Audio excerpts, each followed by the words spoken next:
अर्जुन ने भगवान को प्रणाम किया, कई बार प्रणाम किया।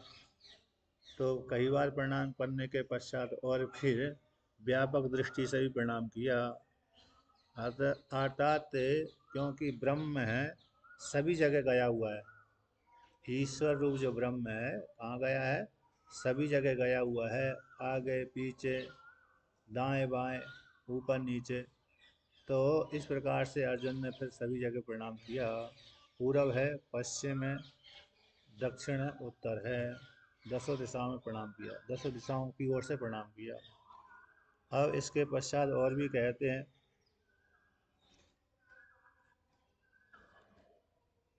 तो यहाँ पर अर्जुन ने जो अरे सखा के रूप में जब तक रूप का दर्शन नहीं किया था, यानी युद्ध क्षेत्र का आरंभ नहीं हुआ था, उस काल में भगवान को क्या मानता था, कभी कभी इस प्रकार से हंसी मजाक में ऐसी बात कर देता था। तो अब उसी स्मृति को, उस ऐसे रूप को देख कर उसको स्मरण आ गया। उस स्मरण को देख करके अपने को अपराधी मानता है कि मैंने अपराध किया था, जो भगवान इस प्रकार के होने पर उनको मैंने इस प्रकार से बोला। अर्थात कभी सका आदि बोला, कभी मित्र बोला, कभी हरे कृष्ण, कभी यादव, जबकि परमात्मा है ये तो जो अपने को अपराधी मानता है महिमा को न जानने से और अधिक स्नेह के कारण, जिस प्रकार से बोला था वो अपराध ऐसा मानता है अर्जुन, उस अपराध को क्षमा करवाने के लिए भगवान से प्रार्थना करता है। तो उसको भगवान भास्कर व्याख्यान करते हैं श्लोक को। सकः समान्वय इति मत्वा ज्ञात्वा विपरीत बुद्धिया पृषभम अभिभूय प्रसह्य यदुक्तम, हे कृष्ण, हे यादव, हे सकेति च अजानता अज्ञानिना मूढ़ेन। तो भगवान भास्कर कहते हैं कि सका किसको बोलते हैं? सका समान वय, समान वयस, वयस बोलते हैं अवस्था। तो समान वय वाले थे, यानी अर्जुन जिस काल में उत्पन्न हुए थे उसी के आसपास में ही कृष्ण भगवान का जन्म हुआ था। कृष्ण भगवान का जिस काल में जन्म हुआ था उसी काल में अरे अर्जुन का जन्म हुआ था। यानी कृष्ण और अर्जुन का जो जन्म है वो बहुत महीना के अंतर है। कैसा है? महीना दो दो एक दो दो तीन महीना का ही अंतर है। इसलिए भगवान श्री कृष्ण से बड़े कौन है? भीम भी है और युधिष्ठिर महाराज है। अरे दुर्यो इससे किन से? बलराम जी से भी बड़े भगवान श्री कृष्ण, बलराम जी से भी बड़े युधिष्ठिर महाराज हैं। इसलिए युधिष्ठिर महाराज को क्या करना पड़ती है, मतलब जब युधिष्ठिर महाराज आते हैं तो बलराम जी को भी प्रणाम करना पड़ता है। कृष्ण भगवान तो करते ही हैं और बलराम जी प्रणाम करते हैं। तो इस प्रकार से तो कहते हैं यहाँ पर सका का अर्थ हो गया समान भया, समान अवस्था वाले। तो इस प्रकार से मत्व जान करके, इन समान अवस्था को जान करके और विपरीत बुद्धि से कहते हैं प्रसवम, जबरदस्ती, यानी अब हुई है प्रसह्य है, जबरदस्ती है, अब हुई दबा करके, अभी हुई है दबा दिया, यानी समान अवस्था वाले हो जाने से। और कहते हैं कभी कभी अपने को अर्जुन श्रेष्ठ मानता था, तो इस प्रकार से थोड़ा कभी कभी क्या कर देता था, अरे जबरदस्ती अपने को ऊंचा दिखा करके भगवान श्री कृष्ण को नीचा कर देता था। तो जबरदस्ती कर देता दबा करके, पर सही है। तो इस प्रकार से उसने जो कहा था, यानी मित्र मित्र भाव में कहा था, ये दुक्तम क्या कहा था, हे कृष्ण, हे यादव, हे सका, इस प्रकार से उसने जानबूझ करके कहा था, जबरदस्ती कहा था। तो क्यों कहा था कि अजानता, यानी अज्ञानी नहीं, मूड अज्ञानी मूड के भाव से वो भगवान के स्वरूप को नहीं जाना था। इसी हेतु से उसने भगवान को क्या बोल दिया, कृष्ण, यादव, सका आदि बोल दिया, जबकि भगवान कैसे हैं? परमात्मा हैं। इसलिए तो इस प्रकार से तिरस्कार कर देता था, तो तिरस्कार कर देता था इस भगवान की महिमा को न जानने के कारण। अब आगे कहते हैं किम अजानता इति, किम अजानता क्या नहीं जानता था, जिसके कारण है भगवान को ऐसे ऐसे बोलता था कि महिमानम महात्म्यम तब इदम ईश्वरस्य विश्वरूपम। कहते हैं विश्व के रूप की जो विश्व ईश्वर का, इस ईश्वर का जो स्वरूप है, विश्व रूप है, उस विश्व रूप को न जानने के कारण भगवान जो श्री कृष्ण ईश्वर हैं, उन ईश्वर रूप श्री कृष्ण का जो विश्व रूप है, उस विश्व रूप को न जानने कारण, अर्थात भगवान को परमात्मा न जानने कारण, भगवान को ईश्वर न जानने के कारण अर्जुन क्या कर देता था? तिरस्कार कर देता था। अब आगे कहते हैं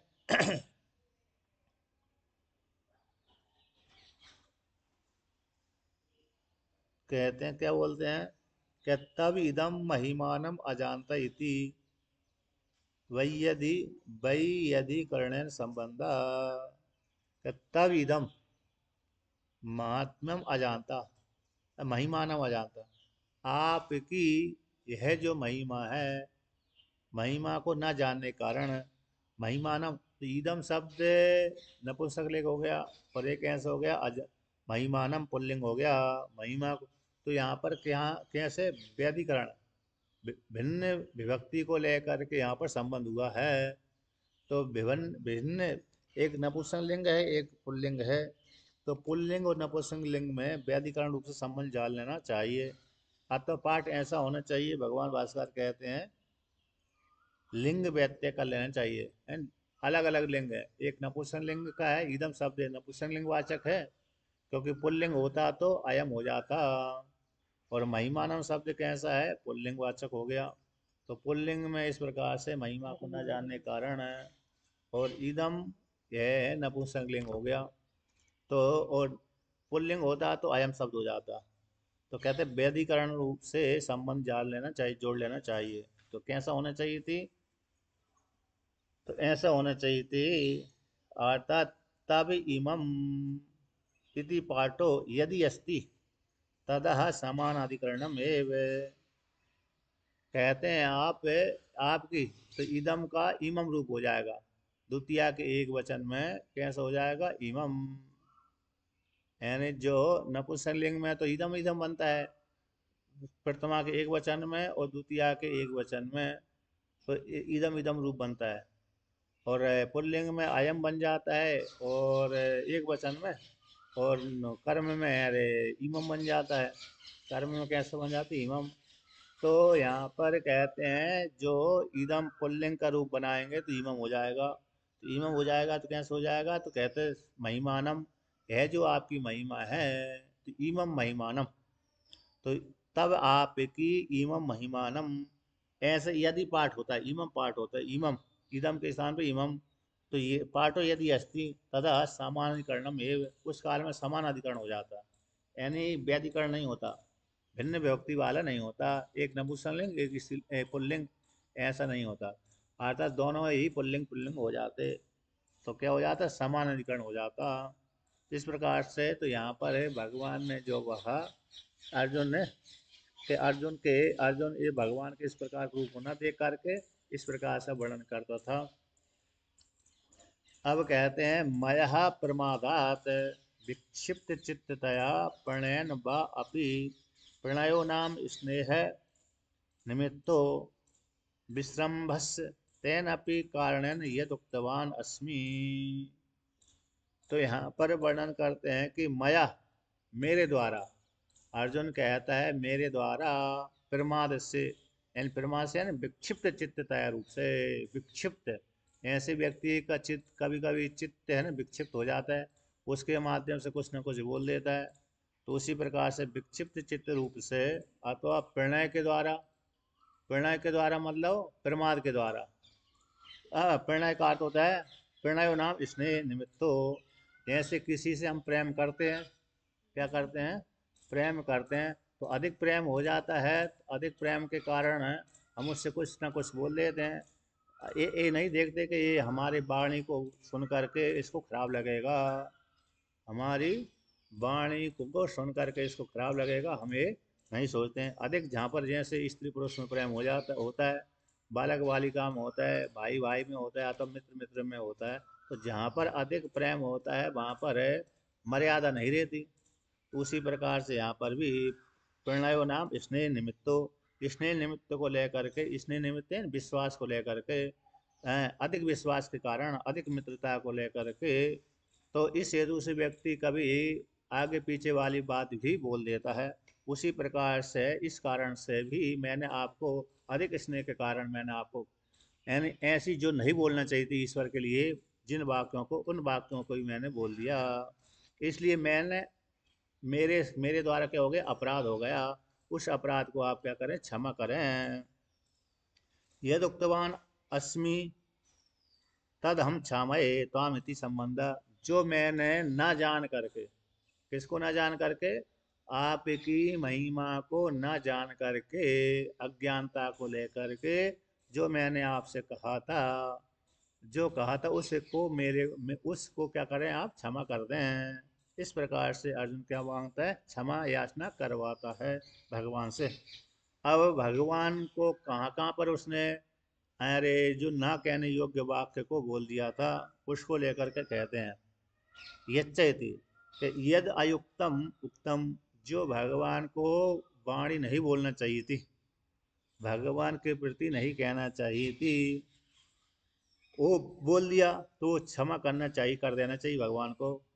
न किंतु परिहासार्थम क्रीडादिषु त्वयि तिरस्करणम कृतम। कहते किंतु आपने तो ना तो परिहास में ना क्रीड़ा आदि में तिरस्कार नहीं किया। मैंने ही अकेला तिरस्कार किया था। तो कहते हैं जो किंतु न किंतु परिहास के लिए क्रीड़ा आदि में तो ही तिरस्कार अकेला नहीं किया कई जगह और भी किया। परिहास में क्रीड़ा आदि में ही अकेला मैंने तिरस्कार नहीं किया किंतु और जगह भी तिरस्कार कर लिया। तो आप उसको सहन कर गए। आपने उसको क्या कर लिया सहन कर लिया। इतना ही है कि परिहास में हंसी मजाक में ही मैंने आपको ऐसे ऐसे बोला हो तो कीड़ा आदि में ही अकेले ऐसे ऐसे बोला हो। अनेक जगह मैंने आपको बोलना बोलने योग्य वाणी को बोला था। इसलिए और आप उसको क्या कर गए सहन कर गए। इस प्रकार से जो मेरे से अपराध बन गए थे उन अपराधों को आप क्षमा करते हैं उसको लेकर के यहाँ पर वर्णन करते हैं। तो कहाँ कहाँ पर है भगवान श्री कृष्ण को अर्जुन ने बोला था उसको लेकर के यहाँ पर 42वें श्लोक का पाठ करते हैं। यच्चा बहसार्थ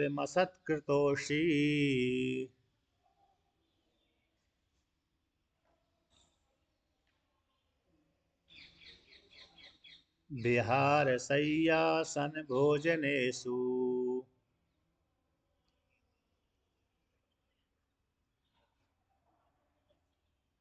एको तवः प्यच्युत तत्समक्षम्।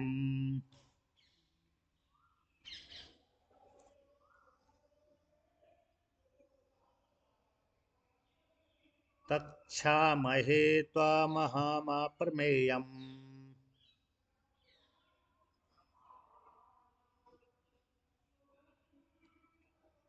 तो अर्जुन कहता है कि मैंने अमुक अमुक स्थान पर आपको आपका तिरस्कार किया है जिससे मेरे को अपराध बन गए उस अपराध को क्या कर दी क्षमा कर दीजिए। तो कहते हैं यच्च अहा अवहा यच्च अवहा। तो कहाँ का है अवहास अवहास है अवहासार्थम है ना। अवहासार्थम हासार्थम यच्च अवहासार्थम के परिहास में अवहासार्थ में परिहास प्रयोजन से परिहास प्रयोजन करने के लिए परिहास की सिद्धि के लिए हंसी मजाक के लिए। अब हासार्थम शब्द का अर्थ हो गया परिहास से प्रयोजन की सिद्धि के लिए हंसी मजाक के लिए। हंसी मजाक में मैंने आपको एक बार ही अकेला तिरस्कार नहीं किया। कहते हैं असत्कृतो सत्कृतो यानी एक बार हो गया असत्कृतो यानी बार बार कई बार किया और न बोलने योग्य वाणी को बोल दिया। परिहास करने के लिए हंसी मजाक करने के लिए आनंद लेने के लिए परिहास में व्यक्ति आनंद नहीं लेता है। परिहास में व्यक्ति क्या करता है आनंद ही लेता है कि इस क्या बोलेगा हम थोड़ी इसके इससे ऐसी वाणी बोलते हैं इसको कैसा लगता है कि नहीं लगता अच्छा लगता है कि खराब लगता है उत्तर देता है कि नहीं देता है। तो इस प्रकार से उसने अर्जुन ने परिहास करने के लिए आनंद लेने के लिए आपको असत शब्द का प्रयोग कर दिया। असत कृतो नीचा दिखा दिया असत कृतो का सत्कृत यानी अच्छा हो गया सत यानी एक बार भी हो गया लेकिन असत कृतो यानी बार बार भी ले सकते हैं। और जो ना बोलने योग्य वाणी को बोल दिया। परिभूत हो असत कृतो का भगवान भास्कर ने अर्थ किया परिभूत है यानी दबाए नीचा किया नीचा दिखाया था।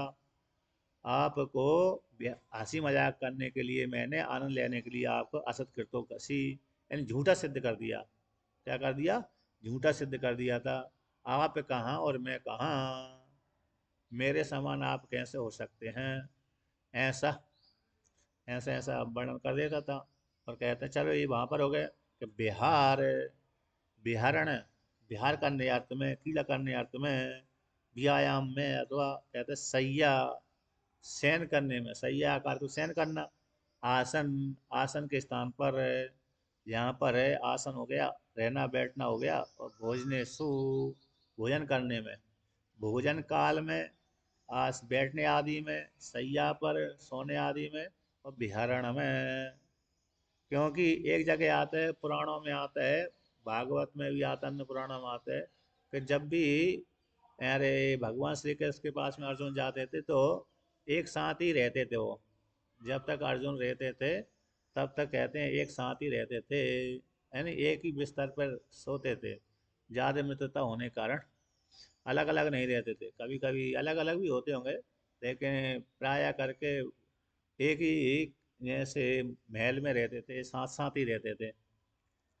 इसलिए यहाँ पर कहते हैं बिहार सैया, बिहार, बिहार करने में और शय्यायन शयन करने में, आसनों पे, एक आसन पे बैठने पर, और भोजन काल में मैंने आपको कई बार असत कृत्या परिभव किया, आपका दबाया, अभूत कर दिया था, तिरस्कार किया था। इसलिए कहते हैं एक बार किया था नहीं, अथवा कई बार किया था, एक बार ही अकेले नहीं किया। एक शब्द यहाँ पर एकांत में है, एक शब्द यहाँ पर कह दी एको, एको तो एकांत में ही, एकांत में किया, परोक्ष रूप से किया, और सामने भी कर दिया, परोक्ष में और अपरोक्ष में दोनों में ही, परोक्ष में भी और प्रत्यक्ष अपरोक्ष में भी दोनों जगह किया, यानी प्रत्यक्ष में भी किया और परोक्ष में भी किया। सामने भी किया आपका अपराध, जो सामने दिख रहे हैं वहां भी किया मैंने अपराध, और एकांत में भी मैंने किया।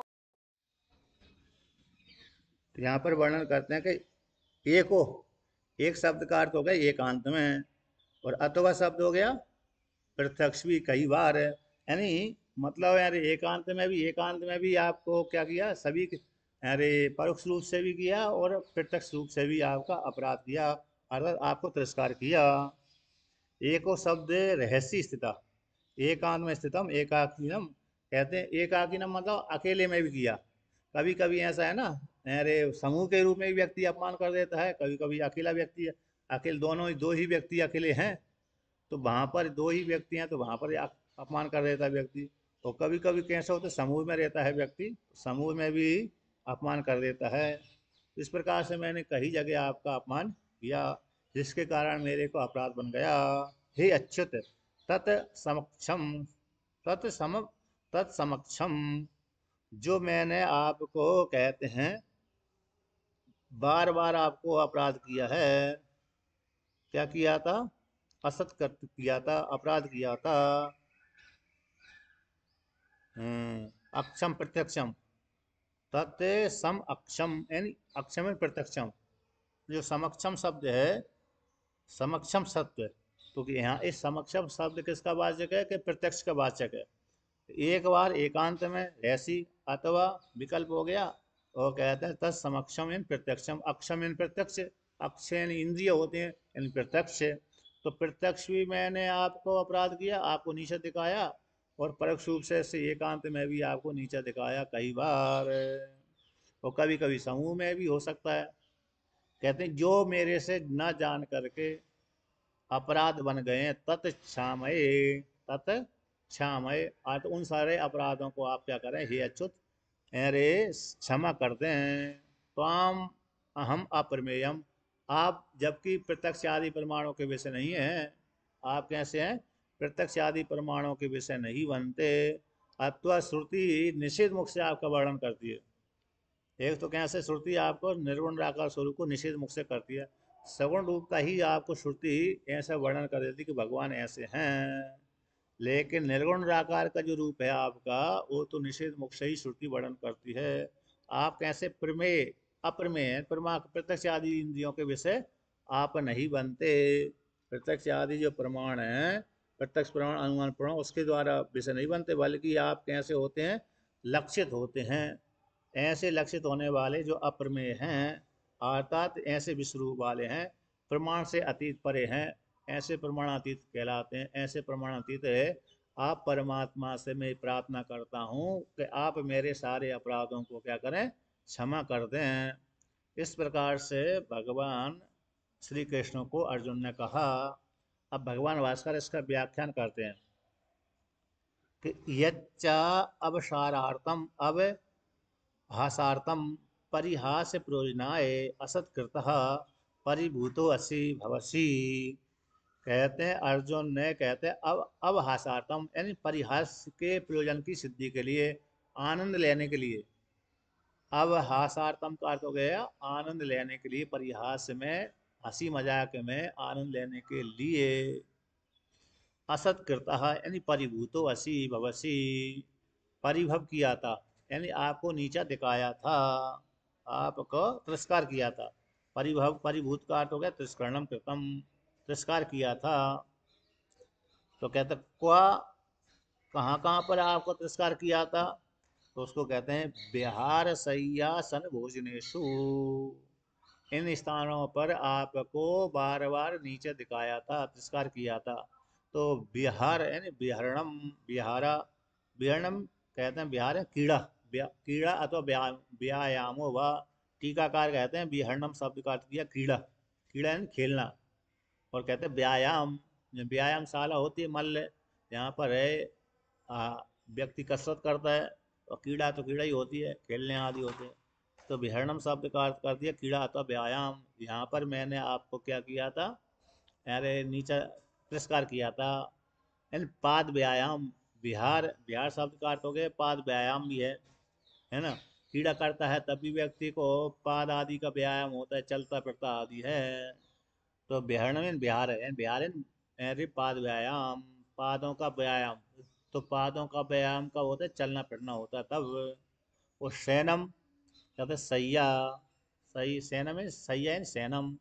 और आसनम यानी आस्थाई का, जहाँ पर बैठने कुर्सी आदि लगा करके बैठे हैं, मंच आदि पे बैठे रहते हैं, तो इस प्रकार से वहाँ पर।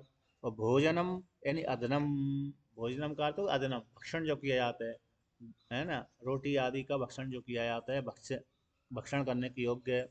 इति एतेषु, इन स्थानों पर, इस जगह पर, विहार शय्यासन भोजनेषु, बिहार में, क्रीड़ा आदि स्थानों, व्यायाम आदि में, शयन आदि में, बैठने पर और भोजन आदि में, कहते हैं इन स्थानों पर क्या किया था, मैंने आपका तिरस्कार किया था।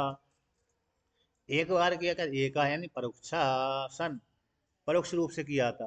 किस रूप से किया था, परोक्ष रूप से किया था। असत कृतो असी यानी तिरस्कार किया था, परोक्ष रूप से किया था। कहते यहाँ पर एक जो शब्द है, एक और शब्द रहसी स्तंभ, एकांत में जब हम स्थित हैं अकेले अकेले में, एकांत में जैसे कोई व्यक्ति रहता है, तीसरा चौथा व्यक्ति नहीं रहता है, दो ही व्यक्ति रहते हैं, तो एकांत हो गया उनके लिए। तो एकांत में मैंने आपका तिरस्कार किया था। तो एकाकी नाम कहते हैं परोक्ष यानी परोक्ष रूप से, एक यानी परोक्ष सन, दूसरा व्यक्ति नहीं था। इस प्रकार से असत कृतो असी यानी परिभूतो, परिभूत परिभव किया था, आपका तिरस्कार किया था। परिभूतो असी अथवा अपि हे अच्युत, कहते हैं विकल्प करते हैं हे अच्युत। अच्युत शब्द भगवान श्री कृष्ण का गोत्र है। न च्युत इति अच्युत, जो अपनी कभी भी मर्यादा से च्युत नहीं होता। भगवान विष्णु कभी भी अपनी मर्यादा से च्युत नहीं होते, इसी हेतु से भगवान को क्या बोलते हैं, अच्युत, ही अच्युत। तो कहते हैं तत्, कहते तत् समक्षम, इन तत् शब्द क्रिया विशेषणार्थम प्रत्यक्षम व असत कृतो असी। तो यहाँ पर तत् शब्द अलग है, सम उपसर्ग पूर्वक अक्षम, अक्षम शब्द इंद्रिय का वाचक होता है। सम उपसर्ग लगा दिया तो सम उपसर्ग पूर्वक जो अक्ष है तो समक्षम हो गया ना, प्रत्यक्षम, हमारे सामने, चाहे वो ज्ञान इंद्रिय हो चाहे वो कर्म इंद्रिय हो, यानी हमारे सामने में से ज्ञान इंद्रिय। तो ज्ञान इंद्रियों के द्वारा चक्षु है, श्रोत्र है, घ्राण है, रसना है, त्वक है। तो इन इंद्रियों के माध्यम से व्यक्ति को प्रत्यक्ष ज्ञान होता है। तो यहाँ पर प्रत्यक्ष जो तत् शब्द है कहते हैं क्रिया विशेषणार्थम, क्रिया का विशेषण है। अर्थात जो तत् समक्षम आया ना शब्द, तो क्रिया के साथ जोड़ लेना चाहिए। तो क्रिया यहाँ पर कौन से, क्षमय, है ना, क्षमा कर दीजिए, क्या कर दीजिए, वो क्षमा कर दीजिए। इस प्रकार से क्रिया का विषय वर्णन कर दिया, उसको मेरे अपराधों को आप क्या कर दीजिए, क्षमा कर दीजिए। तो इस प्रकार से अब कहते हैं प्रत्यक्षम, समक्षम का अर्थ प्रत्यक्षम, प्रत्यक्ष रूप से, असत कृतवसी, मैंने आपका परिभव किया था, अर्थात आपको कई बार नीचा दिखाया था, तिरस्कार किया था। तत्ते सर्वम अपराधम, कहते जितना भी जो अपराध मेरे से बन गया था, जानबूझ करके अथवा ना जान करके। किस प्रकार से अपराध बन गया था, जानबूझ करके बना था अपराध और ना जान करके बन गया था, वो सारे अपराध कहते हैं क्षमय, क्षमा, क्षमाम कार्य, आप क्षमा कर दीजिए। त्वाम हम अप्रमेयम प्रमाणातीतम, कहते त्वाम आप मेरे अपराधों को आप क्या करें, क्षमा कर दीजिए। आप कैसे, प्रमाणातीत हैं, क्योंकि चक्षु आदि इंद्रियों के आप विषय बनते नहीं। प्रत्यक्ष आदि जो प्रमाण है उसके परमात्मा विषय नहीं बनते, बल्कि परमात्मा कैसे विषय बनता है, लक्षित के द्वारा। जैसे किसी ने व्यक्ति को बोला कि तुम कहाँ रहती हो, तो सुनने उत्तर देने वाले व्यक्ति ने बोल दिया मैं गंगा में रहता हूँ। अब गंगा में तो व्यक्ति नहीं रह सकता, क्योंकि गंगा में चलो जब बाढ़ नहीं आती तब तक तो गंगा में रह सकता है, लेकिन जब बाढ़ आ जाएगी तो गंगा उसको गुहा ही ले जाएगी, उसकी कुटिया आदि को भी गुहा ले जाएगी। लेकिन प्रयोग किसने कर दी, कैसा कर दी उसने, कि गंगा में मैं रहता हूँ, गंगायाम घुसा। तुम कहाँ रहते हो, आप कहाँ रहते हो, कि गंगा में रहता हूँ। तो गंगा में रहने का अर्थ वो व्यक्ति को उस वाक्य को अर्थ निकालता है।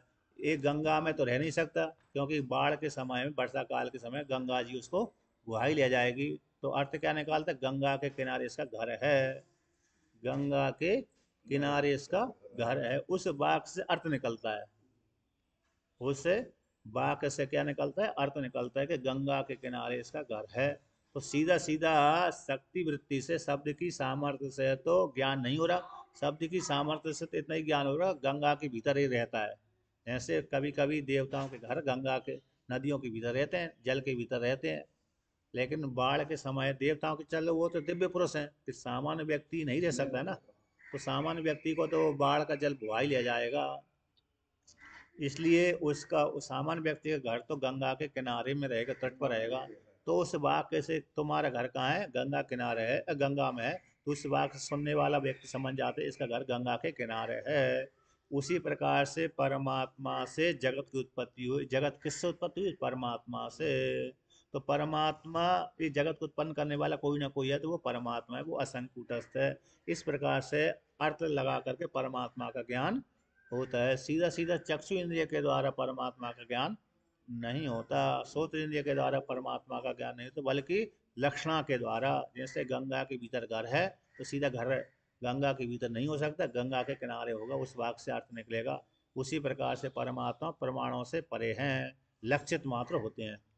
तो इस प्रकार से ऐसे लक्षित से परे, लक्षणा से परे, मतलब प्रमाणों से परे, लक्षणा के माध्यम से जाने जाते हैं, ऐसे जो परमात्मा है, वो सारे मेरे अपराधों को क्या कर दीजिए, क्षमा कर दीजिए, ऐसा अर्जुन ने कहा, प्रार्थना करी। अब आगे कहते हैं, गुण अधिक्यात पूजा हर्तम धर्म धर्मा, धर्म अधर्म आत्मज्ञान संप्रदाय संप्रदाय प्रवक्त्वेन शिक्षितृत्वाद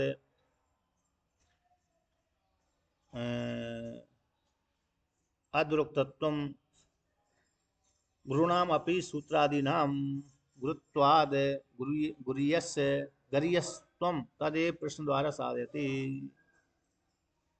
तो यहाँ पर है, कहते हैं 43 श्लोक, कहते हैं यहाँ पर कस्मात, कस्मात शब्द कहाँ पर आए, यतस, जिस कारण से, तस्मात उसी हेतु से। अच्छा, कि जिस हेतु से अपराधों को क्षमा करवाता, उसी हेतु से। और भी कहता है अर्जुन जिस प्रकार से अपने अपराधों को, क्योंकि उसने जब तक विराट रूप का दर्शन नहीं किया था अर्जुन ने, तब तक अर्जुन भगवान श्री कृष्ण को सामान्य रूप से ही जानता था। समान रूप सकाई मित्र ही जानता था, और लेकिन कहते सामान है, मैं भी उसी प्रकार की योग्यता वाला हूँ, ये भी इसी प्रकार की योग्यता वाले हैं। हाँ, थोड़ी ज्यादा है, इन्होंने थोड़ी ज्यादा युद्ध करे, यद्यपि अर्जुन ने भी युद्ध किया है।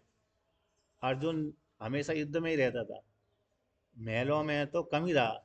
जैसे अन्य चारों पांडव हैं, वो तो महलों में रहते थे, लेकिन अर्जुन है सबसे ज्यादा युद्ध में ही रहता था। कभी इधर को कुरुवंश को लेकर के युद्ध करता था, कभी कभी यादवों को लेकर के युद्ध करता था। यानी भगवान श्री कृष्ण द्वारका का भी कभी कभी घोड़ा गया है चारों तरफ युद्ध क्षेत्र के लिए, यज्ञ के लिए। तो यज्ञ के लिए गया तो अर्जुन साथ साथ गया है, तो वहाँ भी वो युद्ध करता था। और यहाँ पर कौरव पांडवों में युद्ध हुआ ही था। और जब अरे पांडवों ने धर्मराज युधिष्ठिर ने यज्ञ किए थे, दो तीन तीन चार बार यज्ञ किए उन्होंने, तो उसी में अर्जुन ही गया था। अन्य पांडव भी गए थे, लेकिन अर्जुन ज़्यादा गया था। तो अर्जुन का प्रारब्ध युद्ध वाला ही था, सबसे ज़्यादा युद्ध उसी ने किए।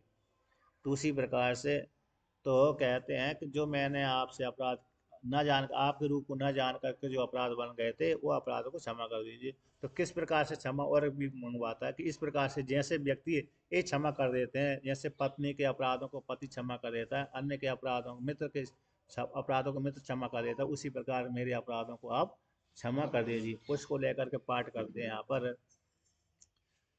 पितासि लोकस्य चराचरस्य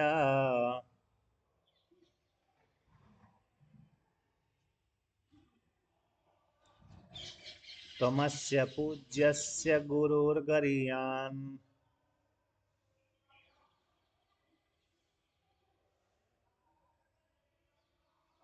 न त्वत्समोऽस्त्यभ्यधिकः कुतोऽन्यो।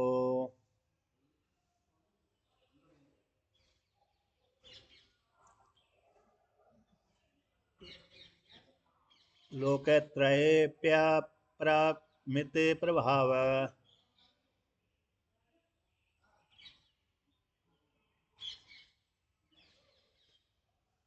तो अर्जुन कहते हैं जैसे पिता असी लोकस्य चराचरस्य। हैं?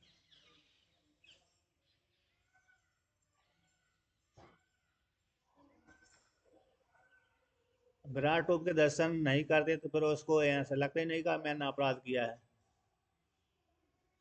है ना। विराट रूप के दर्शन करके। अच्छा जी। हाँ, आगे के श्लोक में यहाँ पर है, कहते हैं और भी कहते हैं यहाँ पर कि पिता असी लोकस्य चराचरस्य। आप कैसे हैं अपराधों को क्षमा करने के लिए भगवान को इस प्रकार से वर्णन करते हैं कि आप सबसे श्रेष्ठ हैं। आप कैसे हैं अपराधों को क्षमा करवाने के लिए, यहाँ पर अर्जुन कहता है कि आप संपूर्ण जगत के श्रेष्ठ हैं।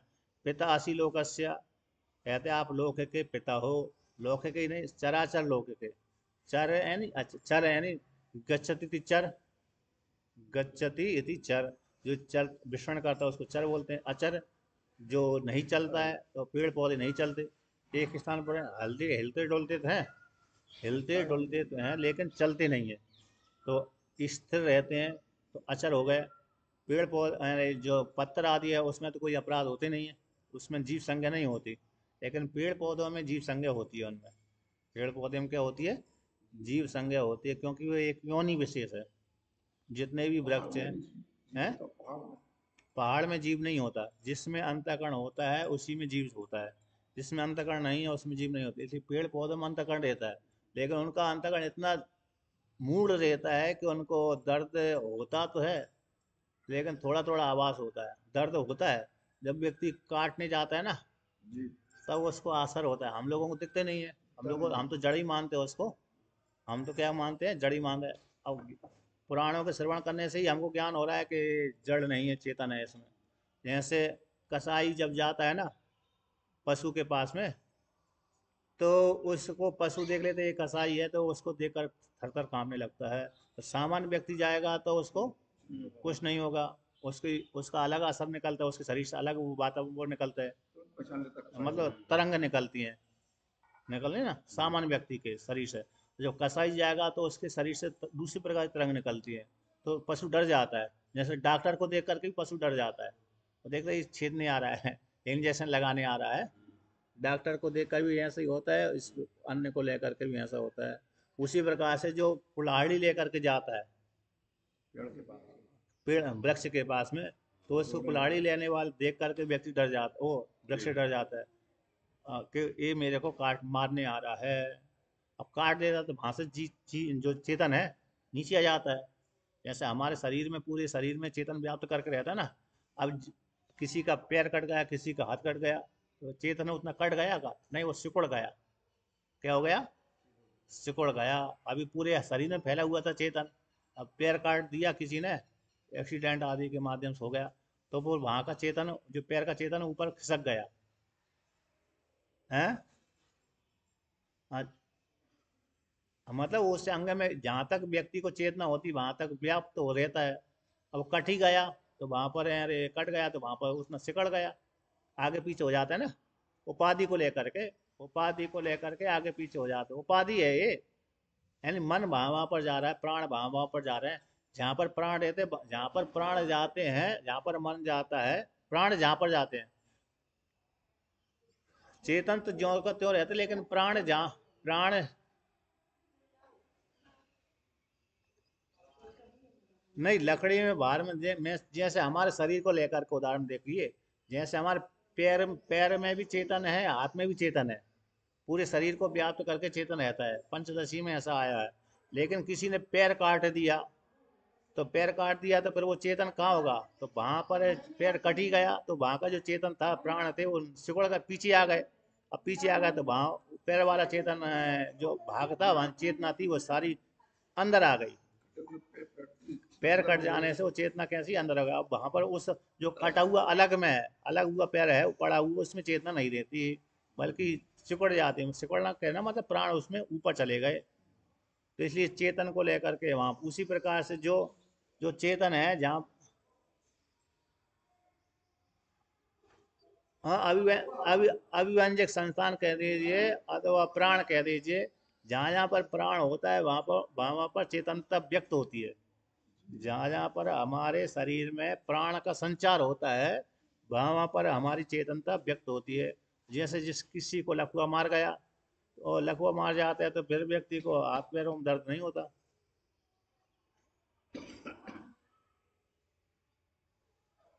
नहीं, वो तो बात अलग है। लेकिन ये योनियां है ना, योनियो, तो जो वृक्ष, वृक्ष रहता है ना, वृक्ष के शरीर, वृक्ष के शरीर में भी ऐसा कंपन होता है। जब काटने जाता है तो वहां पर अंग कट हल जाता है। तो जैसे ही व्यक्ति डाल काटेगा ना, तो डाल काटेगा तो वहां का जो अंतर्गण अभिमान था उसका वहां से छूट जाता है। जैसे हमारा अंग भी कट जाने से जो अभिमान था, प्राण का संचार था, वो रुक जाता है।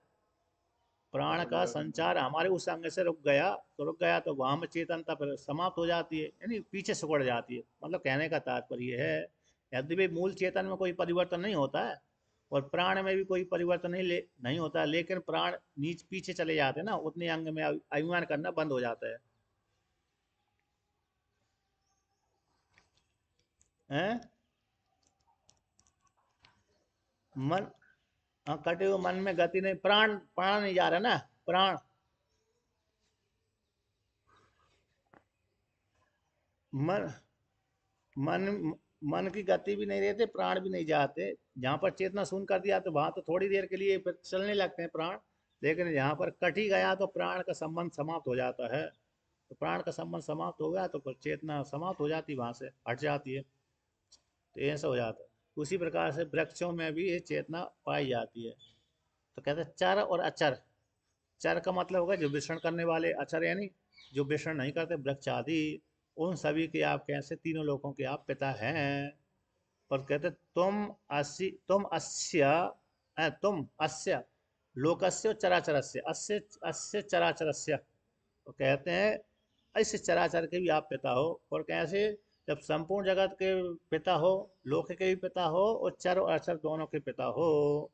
इसी हेतु से, जिस कारण से संपूर्ण जगत के आप पिता हो, उसी कारण से आप पूजनीय हो। कैसे? पूज्य हो, सभी के पूजक, क्योंकि पिता जैसे पूजनीय होता है, उसी प्रकार से आप संपूर्ण जगत के पिता हो। तो इसलिए आप पूजनीय हो।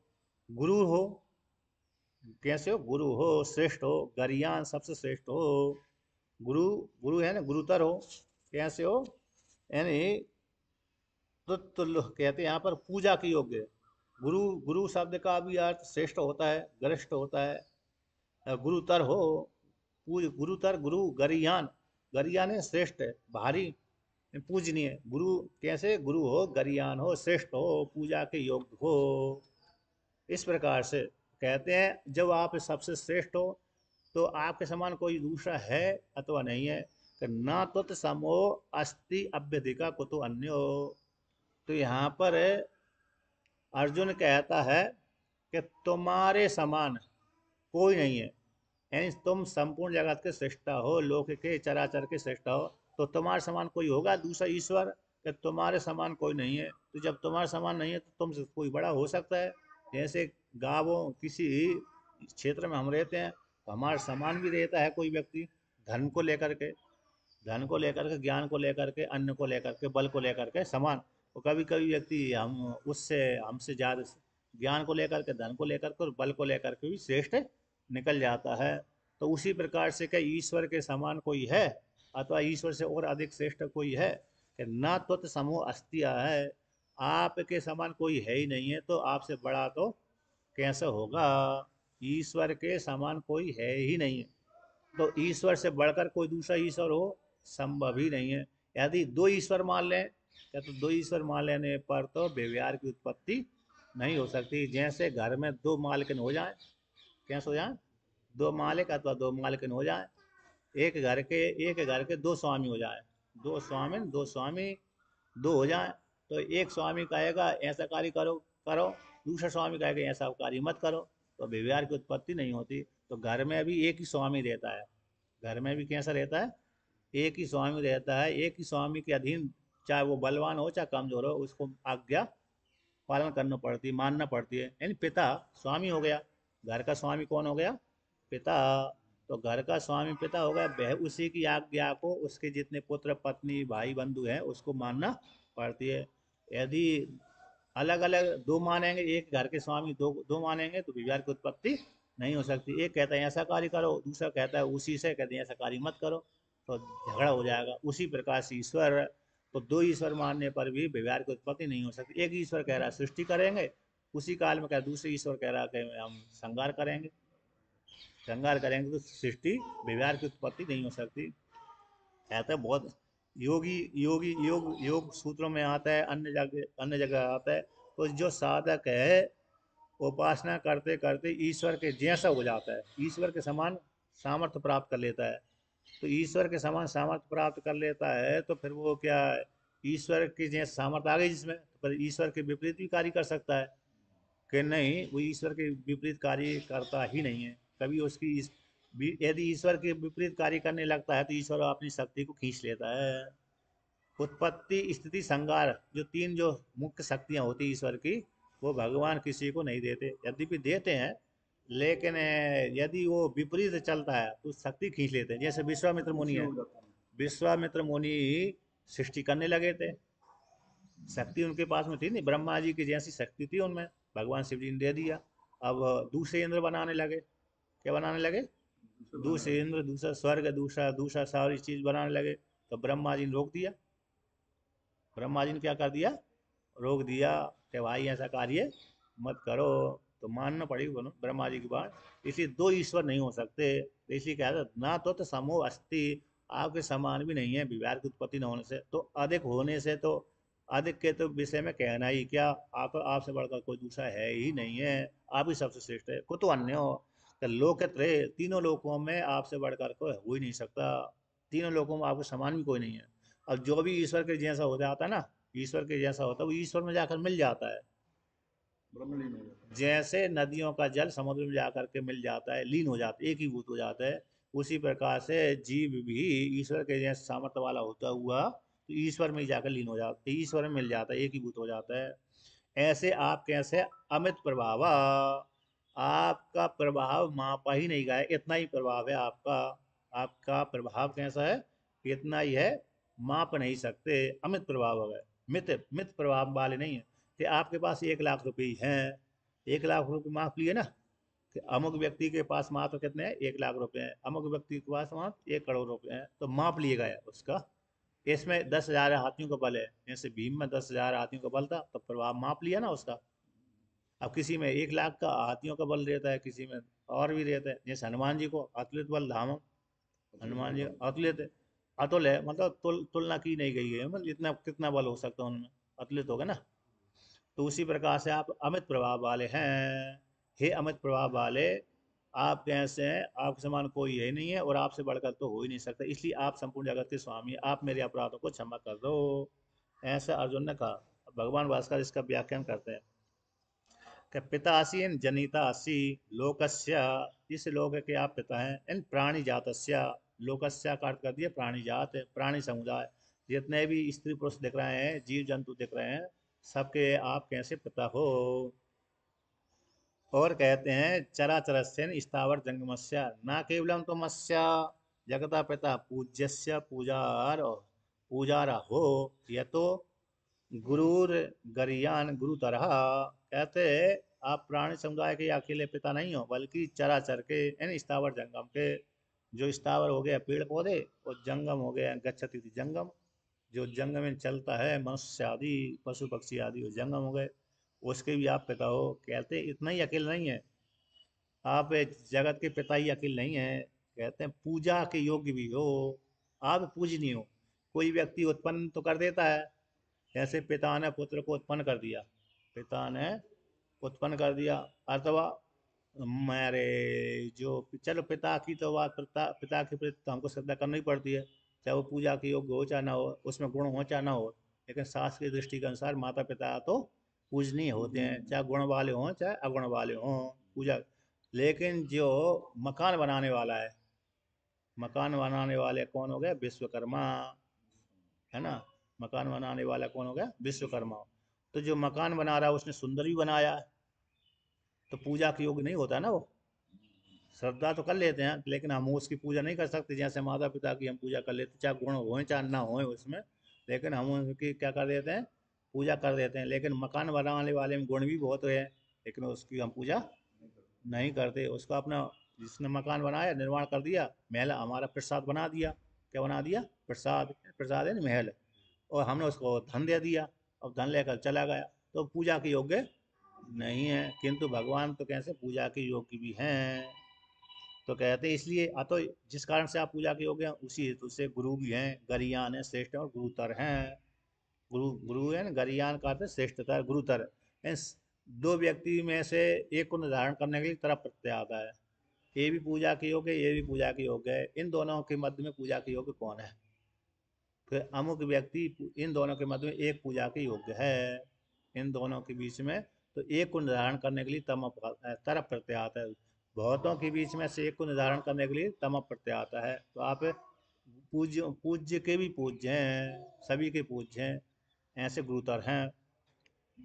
अब आगे कहते हैं, तो गुणों के अधिक होने से, पूजा के योग्य होने से, और धर्म अधर्म का ज्ञान के प्रदान करने, धर्म का और अधर्म के, धर्म अधर्म के आत्मज्ञान के संप्रदाय के प्रवर्तक होने से, और शिक्षा देने वाले होने से, गुरुत्व होने से, और गुरु सूत्र आदियों के भी गुरु होने से, ईश्वर होने से, तदेव उसी को द्वारा यहाँ प्रश्नपूर्वक सिद्ध करते। अकस्मात किस कारण से आप गुरुतर हैं, आप कैसे हैं, गुणों के अधिक होने से पूजा के योग्य है। और कहते हैं गुणों के अधिक होने से व्यक्ति पूजा के योग्य हो जाता ना, जैसे किसी में अधिक गुण हो गए तो पूजा की सम्मान करने के योग्य हो जाता है। और कहते हैं धर्म अधर्म आत्मज्ञान सांप्रदायिक प्रवर्तन, धर्म का भी उपदेश करने वाले, अधर्म को भी बताने वाले हैं। ये धर्म है, इस प्रकार वेद के द्वारा जो चलेगा, वेद ने ऐसा वर्णन कर दिया कि प्रातः काल उठना चाहिए, सूर्योदय होने से पहले उठो, उठ करके स्नान आदि करें, स्नान आदि करके क्या करें, अरे भगवान का भजन पूजन, जो हमने गायत्री संध्या आदि को उपासना करना चाहिए, ये वेद का वचन है।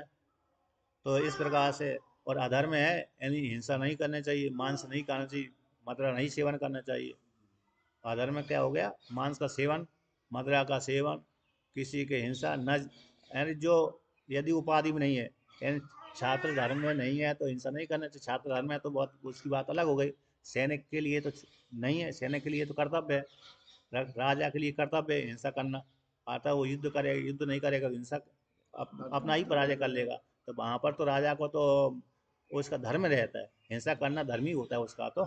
लेकिन सामान्य जो है उपाधि में नहीं है तो वो वहाँ पर है। जैसे पशु आदि के व्यक्ति न चाहते हुए हिंसा कर देते हैं इत्यादि। तो अधर्म का और आत्मज्ञान के सांप्रदायिक का प्रवर्तक होना, अर्थात आपके द्वारा ही आत्मज्ञान की प्राप्ति हुई है। आपने सूर्य को दिया, सूर्य के माध्यम से वंश परंपरा तक हम लोगों के पास में आया। वो शिक्षित कहते हैं सी शिक्षित होने से आप सभी को शिक्षा उपदेश करने वाले से गुरुत्व भी हैं, गुरुओं के भी हैं, सूत्रादियों के भी आप गुरु हैं, हिरण्यगर्भ के भी आप कैसे गुरु हैं। तो गुरुतर होने से, तो इस किस कारण से आप गुरुतर हैं उसको लेकर कहते हैं कस्मात गुरुतरस, गुरुतरस्तम, किस हेतु से आप गुरुतर हैं। ऐसी प्राप्ति हो जाने पर कहते हैं न चा त्वत समस त्वत समस्त त्वत तुल्यो अन्य अस्ति, कहते हैं इस हेतु से आप मैं गुरुतर हूँ। कहते अर्जुन कहता है कि तुम्हारे समान कोई नहीं है, त्वत समस्य त्वत तुल्यो, आपके समान कोई नहीं है। तो आप समान नहीं है तो कोई आपसे अधिक तो हो सकता है।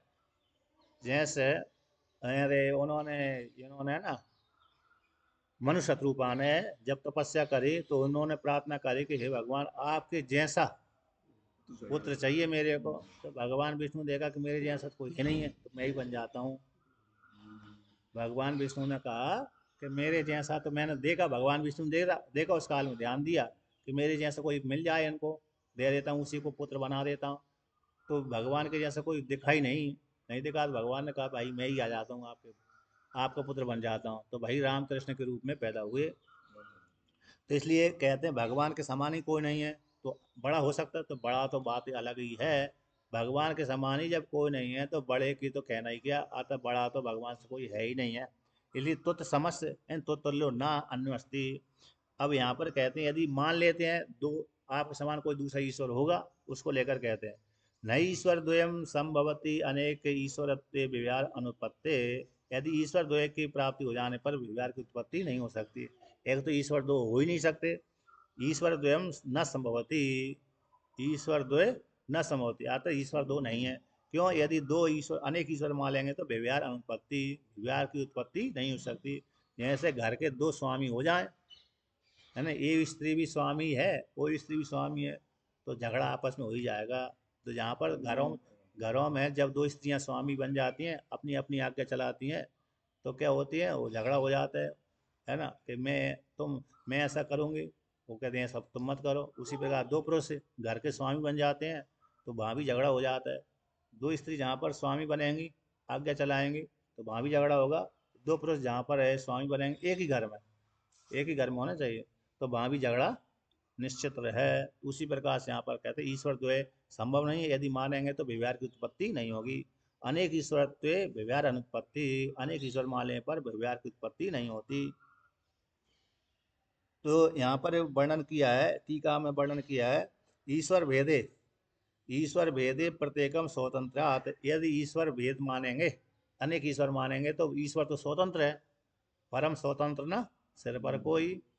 नारद भगवान ने कहा है भगवान श्री विष्णु भगवान से, परम स्वतंत्र न सिर पर कोई, आपके सिर पर आपके ऊपर कोई है ही नहीं है, आप स्वतंत्र हैं। तो कहते हैं तद, तो इसलिए ईश्वर भेद मान लेने पर स्वतंत्र की उत्पत्ति होती, ईश्वर तो स्वतंत्र है। इसलिए तद एक मत हेतु अभवात, जब अनेक ईश्वर हो गए तो सभी की बुद्धि एक जैसी हो जाएगी सारी ईश्वरों की। तो एक मति के हेतु का अभाव हो जाने से, नानात्व मतित्व और नाना मति वाले हो जाने से, एकत्व च एकस्य शिक्षा अयम अन्य से सन झीषाय संभवात। एक ने कहा कि मैं तो आज सृष्टि करूंगा, ये मकान बनाऊंगा, दूसरे का मैं तोड़ूंगा इसको। एक कहता ना नाली को लेकर झगड़ा होता है, नहीं मैं नाली यहीं से बनाऊंगा, तो बना के बताओ। एक कहता है नाली मैं यहीं से बनाऊंगा और दूसरा कहता है तुम बना के बताओ, तो आपस में झगड़ा होगा नहीं हुआ। इसलिए अनेक ईश्वर मान लेने पर एक कहता है मैं सृष्टि करूंगा, एक कहता है मैं संहार करूंगा। तो इसलिए विवाह की उत्पत्ति नहीं हो सकती। दो ईश्वर मान लेने पर, अनेक ईश्वर मान लेने पर, तो कहते हैं तो विवाह लोक है लोप लोपाद लोपाद। इसलिए विव्याल लोक की प्राप्ति हो जाने से अयुक्तम ईश्वर नानात्म, इसलिए जो ईश्वर नाना मानना ईश्वर अयुक्त है, ठीक है नहीं है, आता एक ईश्वर है, एक ईश्वर को छोड़कर दूसरा कोई नहीं है। जैसे घर का स्वामी एक ही होता है, दूसरा नहीं, दूसरा मानने पर झगड़ा हो ही जाता है। इसलिए कि आपसे चलो ईश्वर है, एक ही मान लिया है, तो अधिक हो सकता है ईश्वर से कोई अधिक है, अधिक तो कहना ही क्या, अधिक तो कहना ही क्या है। अभ्यधिक अभ्यधिकसात तो कैमुत्तक न्याय दर्शति, अधिक तो कहना ही क्या, आत आप समान ही जब कोई नहीं है तो अधिक तो कहना ही क्या। किसी ने कहा कि अमुक का व्यक्ति का सेवक है, अरे अरबपति है, खरबपति है, कहाँ नौकरी करते हो, कह रहे इसके यहाँ नौकरी करते हैं। तो कितने धनाट कैसे हैं कि अरब खरबपति है, ये इसका इस स्वामी का जो नौकर है अरब अरब खरबपति है। अब वो अरब खरबपति ही जब इतना है नौकर, तो स्वामी कितना होगा। तो इसको बोलते हैं कैमुतिक न्याय, है कि नहीं। इस स्वामी ये सेवक ही जब इतना धनाढ़ है, तो स्वामी के विषय में तो कहना ही क्या है। एक बार एक बार कोई व्यक्ति गया किसी महात्मा के दर्शन करने के लिए अमरकंटक में। तो अमरकंटक में जब दर्शन करने के लिए गया तो इसने उसने सुना कि महात्मा यहाँ पर 300 वर्ष के हैं, रहते हैं, उनके दर्शन करना चाहिए। तो एक गाय चराने वाला मिला, तो उसने कहा कि ये महात्मा जी मैंने सुना है कि अरे 300 वर्ष के हैं। तो गाय चराने वाले ने बोल दिया 150 वर्ष से मैं ही देख रहा हूँ। कितने वर्ष से, 150 वर्षों से मैं ही देख रहा हूँ। तो उसने सुनने वाले ने कहा जब यही 150 वर्ष से देख रहा है, आयु तो इसकी छोटी कम दिख रही है, और 150 वर्षों से देख ही रहा है इनको, तो महात्मा की कितनी आयु होगी। लौट करके ही आ गया, यानी दर्शन करने ही नहीं गया। एक बार मैं एक स्वामी जी के साथ रहता, बद्रीनाथ में रह रहा था। तो वो उसको एक पंजाबी लेके आ गया गुरुद्वारा में। जब गुरुद्वारा में लेकर आ गए तो वहाँ पर मंच सजाई थी, मतलब कोई प्रोग्राम था, उसमें मैं भी गया था। एक गुरुद्वारा एक मुखिया ने बोल दिया कि इस स्वामी जी की 500 वर्ष की आयु है। मन से ही बोल दिया। अब जिसकी 500 वर्ष की आयु सुनेंगे, हिमालय से आए हैं और 500 वर्ष की आयु है, ऐसी सुन करके दर्शन पब्लिक तो दर्शन करने आएगी। आशीर्वाद दे दो महाराज, आशीर्वाद दे दो, हमारा कल्याण हो गया। अब पत्रकार भी आ गए उनके पूछने के लिए, स्वामी जी आपकी, स्वामी महात्मा जी ने कहा है गुरुद्वारा के मुखिया ने कि आपकी 500 वर्ष की आयु है, तो बताइए सही बोला है गलत बोला है। महात्मा जी ने उत्तर ही नहीं दिया। उन्होंने ये नहीं बोला कि महात्मा ने बोल दिया, उन्होंने स्वामी जी ने बोल दिया कि महात्मा अपनी मुख से आयु नहीं वर्णन करते, महात्मा अपने मुख से अपनी आयु का निर्धारण नहीं बताते। इसलिए उन्होंने टोल मटोल कर दिया, लेकिन बात को घुमा दिया। तो पत्रकार ने मेरे से बोल लिया कि इन महात्मा जी की आयु 500 वर्ष की है, तो आपकी आयु भी 250 वर्ष की होनी चाहिए। तो झूठ पकड़ा जाएगी पत्रकार से, मेरे माध्यम से। अर्थात जो महात्मा की आयु कैसी है, 500 वर्ष की है, और आप उनकी सेवा में हैं, तो आपकी आयु 250 वर्ष की होनी चाहिए। तो उस काल में मैंने कहा नहीं, मेरी आयु तो 21 वर्ष की है, 21-22 वर्ष का था मैं उस काल में। तो मैंने तो झूठ नहीं बोला। तो फिर पत्रकार ने ज़्यादा, नहीं तो झूठ हो गया ना, हो जाता। वो स्वामी ने अपनी आयु बताई नहीं, तो मतलब ये क्या मुँह न्याय है।